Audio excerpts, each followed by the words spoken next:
Next, we have Taurus. Taurus. Hello, Taurus.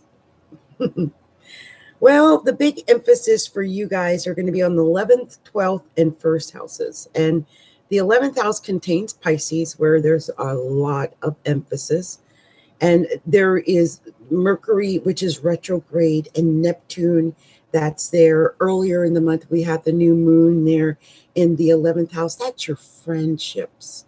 That's your real friendships. And I think that, with Mercury retrograde, you might be reviewing and renewing your friendships and just taking a second look and reviewing the things that you do, perhaps on social media like Facebook, Instagram, Snapchat, Twitter, all of those places, even YouTube.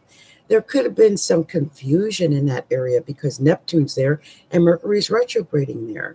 So, I would think with the retrograde, you might have taken this time to go back over some things, perhaps, and maybe even renew some friendships. If you haven't done that, Taurus, I would take this time to actually consider doing that. Now, Aries is in your 12th house, and Chiron has moved into Aries. And Chiron is a great healer, and it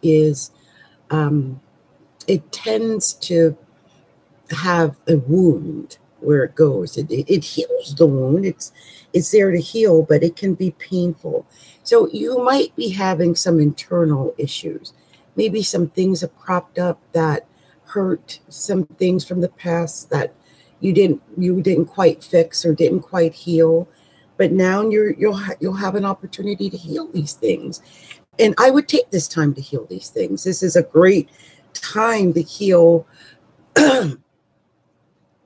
deep psychological wounds, things that maybe you buried deep inside and didn't take care of and didn't handle. Now you can. This will be a great time for that.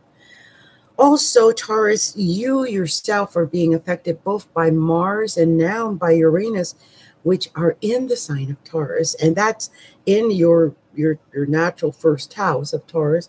And so you're maybe feeling a little bit more assertive and have a little bit more courage than you might have had in the past, especially over the last 6 to 10 months or so, while Mars has been sitting in the 12th house. You might not have felt a great deal of courage, but you're beginning to feel a little bit more courage and more like yourself now with Mars in your first house, giving you that assertiveness that you might have lacked for so long. And just be aware, though, with Uranus going in the first house, you might do something different and sudden out of the blue, because Uranus does indicate sudden change. Also, there is some emphasis in the house of your health and your work. And this is because on the 20th, the full moon is going to be in Libra, which falls in your natural 6th house of work and health. And so there is going to be some emotion attached to either your health or your work around the 20th of the month that is going to be opposing the early degrees of Chiron.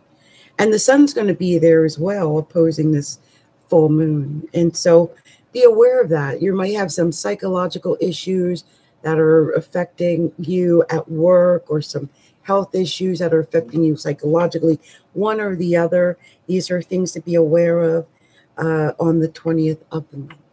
Okay? All right, Taurus. Good luck for you for the month of March.